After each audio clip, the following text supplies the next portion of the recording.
Welcome to Miss Karye Vlog.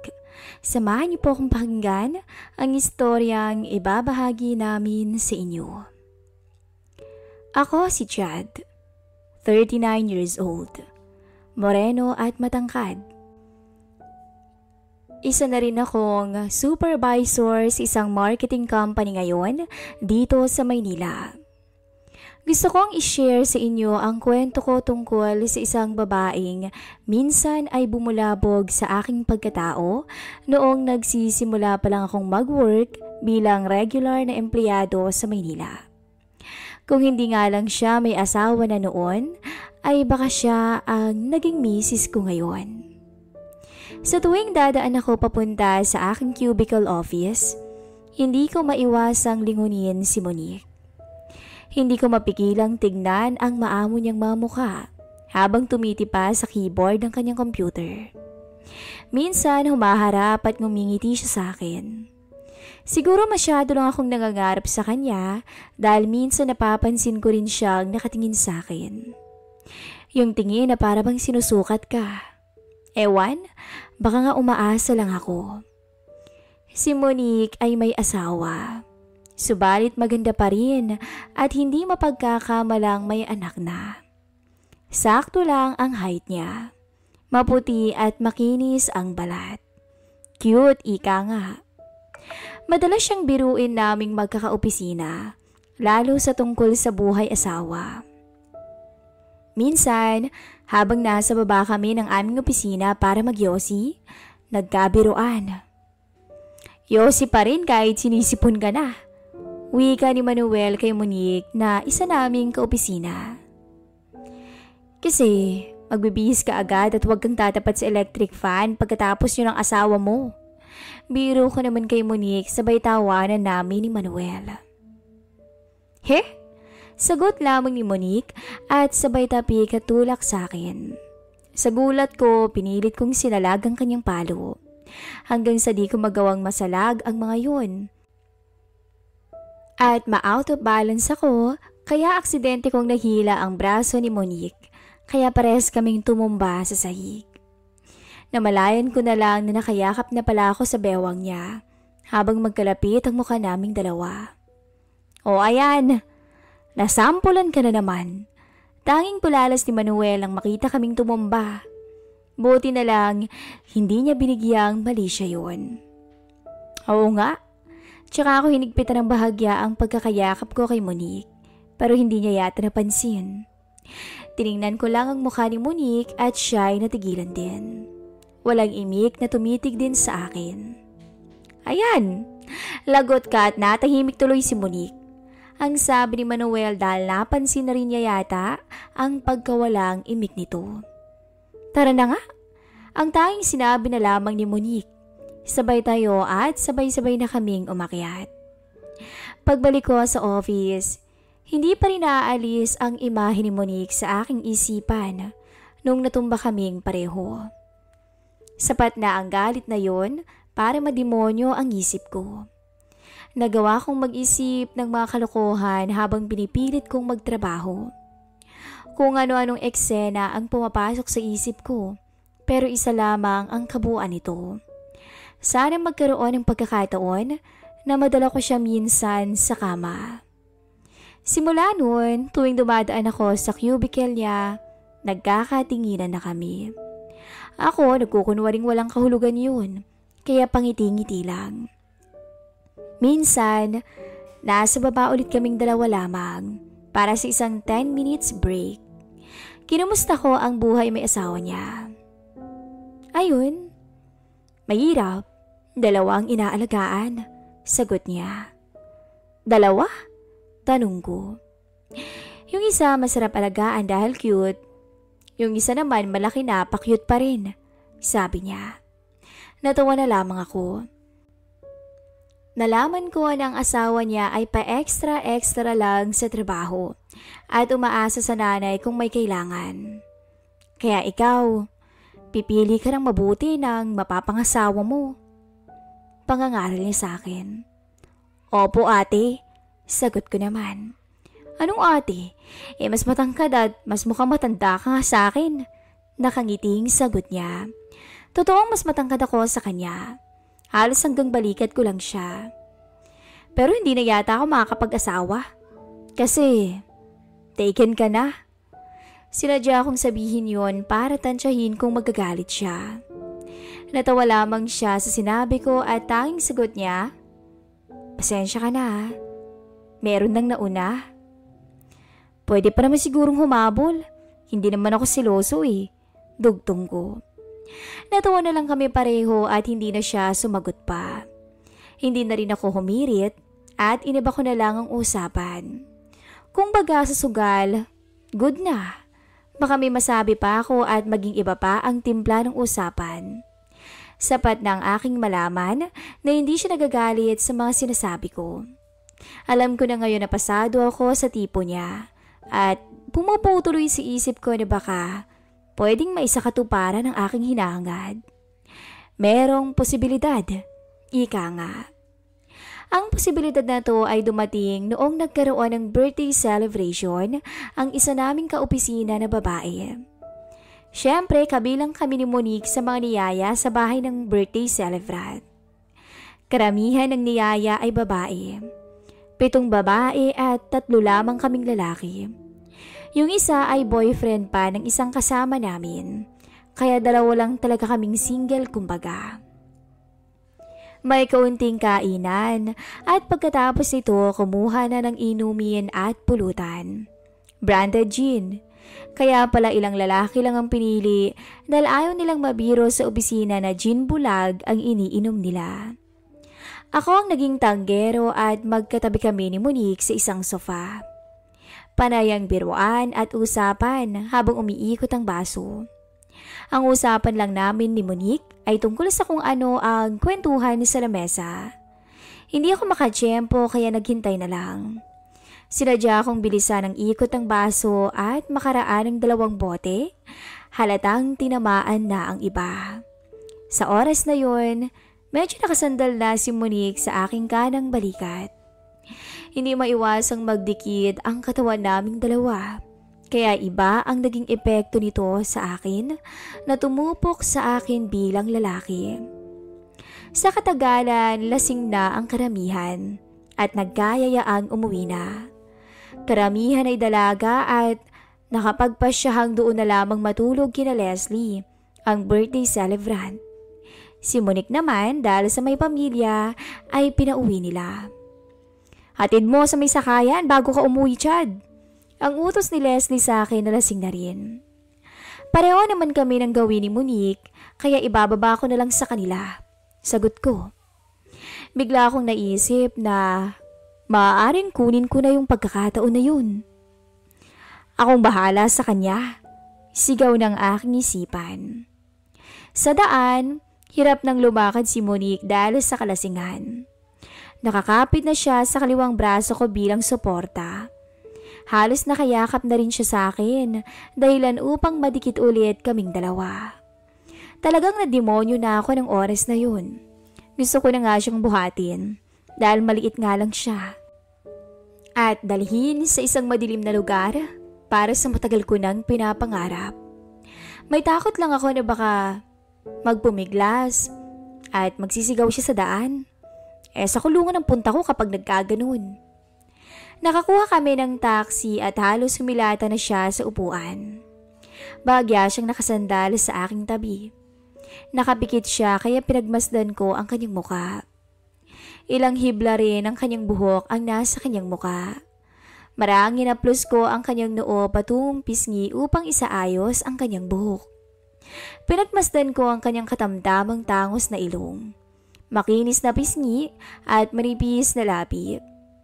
Nagumpisang gumana ang aking kapilyuhan, kaya hindi ko na malayang nakabukas na pala ang kanyang mga mata ng aking mapansin. Kaya naman nagpalusot na lamang ako. Oh, gising ka na?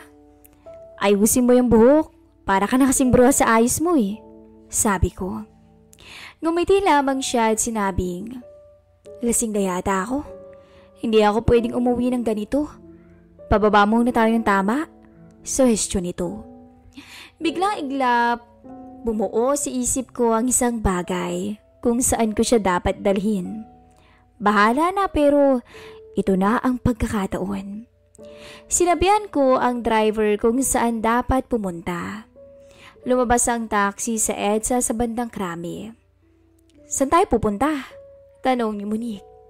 "Magkakape lang tayo," sagot ko. Hindi na umimik si Monique at muling ipinikit ang kanyang mga mata. Nakatulog na nga yata, pero minsan kapag sinusulyapan ko, parang nakabukas naman ang bahagya ang kanyang mga mata. Kinakabahan ako sa aking gagawin, pero itutuloy ko na dahil ito na lang siguro ang pagkakataon ko at baka hindi na maulit pa.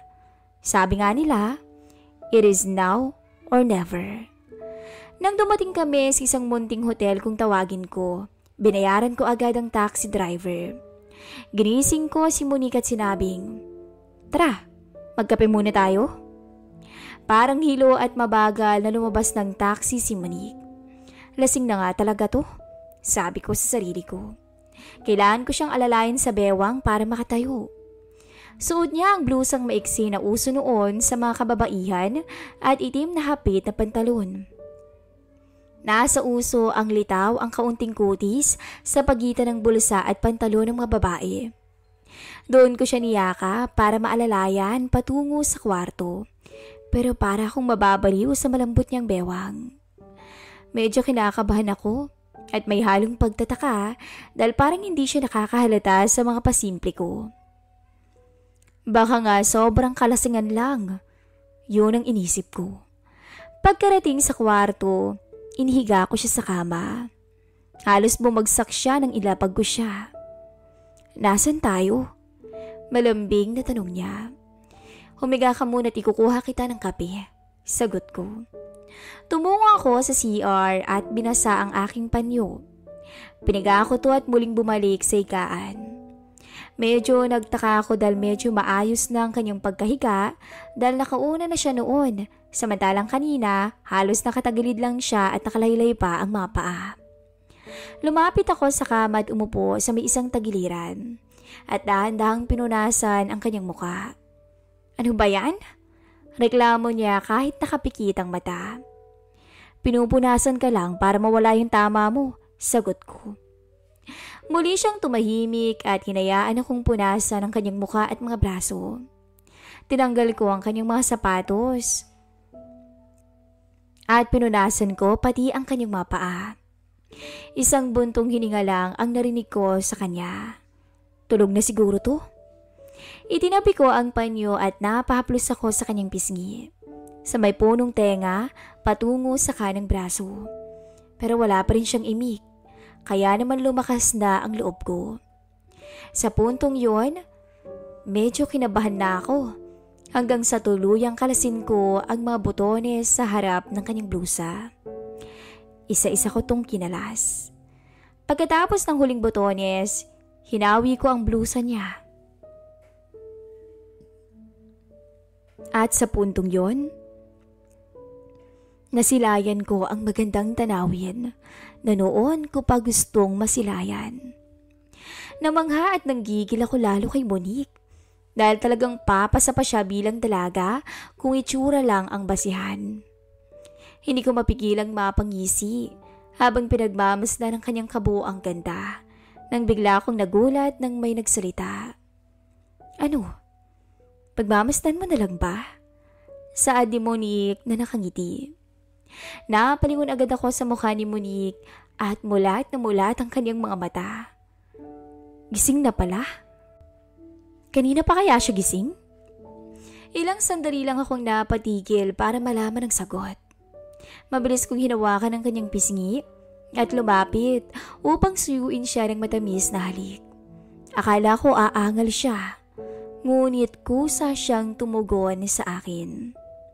Maya-maya napansin kong pilit niyang itinataas ang aking polo t-shirt. Hanggang sa namalayan ko na lang na nasa sahig na lahat ng suot namin habang magkayakap kaming dalawa at pawisan kahit na naka-aircon. Siguro dahil sa excitement namin sa isa't isa. "Sige na, wag mo na akong pag-antayin," bulong sa akin ni Monique. Muli akong napalingon sa mukha niya para tingnan siya. Ang ganda-ganda niyang tingnan sa pagkakataong yun. Namumungay ang mga mata. Kahit nakaharap siya sa akin, ay parang walang nakikita. Unti-unti ko siyang inalalayan pahiga habang magkayakap kami. Namalayan ko na lang ang pagyakap rin ng kanyang mga hita sa aking bewang. At ang muli ko siyang tingnan, ay isang maalab na halik ang isinalubong niya sa akin. Tuluyan nang umuga ang matibay na kama kasabay ng aming pagkakasala.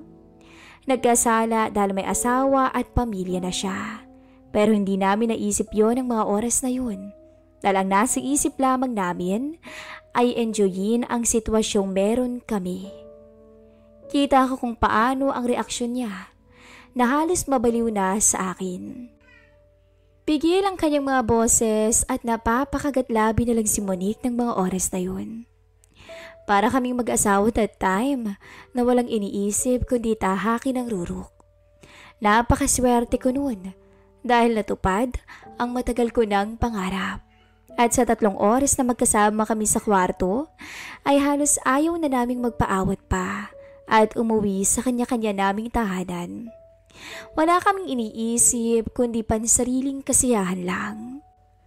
Doon ko nadiskubre kung gaano kaswerte ang mister ni Monique sa kama. Makaraan ang ilang oras ay hingal akong bumagsak sa ibabaw ni Monique. Malalakas ang aming paghinga. Siguro 1 minuto rin kaming magkayakap sa ganoong pwesto. Bago ko siya muling hinalikan at dahan-dahang gumulong ako sa kanyang tabi. Maya-maya ay umupo kami sa gilid ng kama para mag-ayos ng sarili. Ang tindi mo rin pala, Chad. Salamat ha, sabi ni Monique nang nakangiti. Salamat din, pero mas mahusay ka talaga. Iba kasi talaga kapag may... Bigla akong napigil ang aking sarili nang maisip ko na baka iba ang maging dating dito sa kanya. Pag sinabi kong iba talaga, pag may asawa na, baka kasi ma-offend siya. Natigilan siya. Natahimik. Paumanhin ang dugtong ko. Pero nagulat ako nang bigyan niya ako ng matamis na halik at sinabing, hindi ka dapat manghingi ng paumanhin. Ako nga dapat ang magpaumanhin. Hindi niya tinapos ang pangungusap at katahimikan ulit ang bumalot sa aming dalawa. Ako ang may asawa pero ginusto ko pa rin to. Saad niya. Bigla akong nakonsensya sa sinabi niya pero nanatili pa rin akong walang imik. Napansin ko na lang na namumugto ang kanyang mga mata. Anong problema? Pagsimpatsya ko sa kanya. Wala siyang imi kaya hinawakan ko na lang ang kanyang pisngi at kinabig siya payakap sa akin. Hindi mo na kailangang magsalita. Masaya akong katabi kita ngayon, sabi ko. Oo, masayang-masaya din ako ngayon. Bigla niyang sagot. Hindi ko lang maalala kung kailan ako huling nakaramdam ng ganito sabi pa ni Monique. Alam mo, Chad, ginusto ko itong nangyari kasi nais ko talagang gumante sa asawa ko. Nung una, akala ko nawala ang kanyang lambing dahil sa madalas niyang pag-iinom at barkada. Pero alam mo, nahuli ko siya. Nahuli ko siyang may iba. Saad pa ni Monique. Masakit para sa akin na malaman ko yun, kaya gusto kong gumanti. At napatigil si Monique sa pagsasalita, tsaka muling itinuloy. Ikaw yung ginamit ko bilang ganti, Chad. Kaya sana patawarin mo ko. Hindi ko akalain na ako pala ang nagamit sa pagkakataong to. Siguro nasaling yung ego ko pero hindi ko to pinansin. At sa halip ay nilagay ko ang tagisang palad ko sa kanyang magkabilang pisngi. At unti-unti kong tinaas ang kanyang mukha. Bakas ang luha sa pisngi niya kaya niyakap ko siya ng mahigpit. Maya-maya kumala siya sa aking pagkakayakap at nagsalita. Paano na tayo, Chad? May asawa na ako, sabi niya. Naririto lang ako hanggat kailangan mo ko, sagot ko. At huwag kang humingi ng tawad sa akin dahil gusto ko rin yung nangyari sa atin, sabi ngiti ko sa kanya. Pero alam mo, lagi sigurong masaya yung girlfriend mo dyan Sabay tingin niya sa harapan ng short ko. Alam mo naman na wala akong girlfriend eh. Sabi ko dahil yun nga ang pagkakaalam sa aming opisina. So paano na tayo? May asawa na ako at hindi ko naman magagawang iwan sila. Napaisip ako sa biglaang pagbabago ng paksa ni Monique. Hindi agad ako makasagot dahil napaka-importante ng tanong niya. Hinawakan ko ang kamay niya at nag-holding hands kami. Kung tinatanong mo ko dahil nag-aalala ka sa akin, mas mahalagang malaman ko kung ano ang balak mo, ang sabi ko. Gusto ko, pasimula niya. Gusto ko, magkaibigan pa rin tayo at siguro, espesyal na kaibigan. At sana, nariyan ka sa mga oras na naghahanap ako ng kaibigan. Saad niya sa malambing na tono. Katulad ng sinabi ko kanina, hanggat gusto mo ako sa tabi mo, nariyan ako. At kung kailangan mo ng kaibigan o kaibigan, darating ako. Ano ka ba? Parang galit niyang saway. Seryoso ko, sagot ko. Napangiti na lang siya at dahil napansin niyang halos tapos na ako magbihis, nagsimula na rin siyang mag-ayos ng sarili. After noon, nagbayad ako agad ng aming bill at umalis na. Habang nasa taxi, ay tumawag siya sa cellphone niya. Narinig ko na lang na, si Monique to, dyan ako makikitulog sa inyo. Pwede ba? Please, dyan ko na lang ipapaliwanag.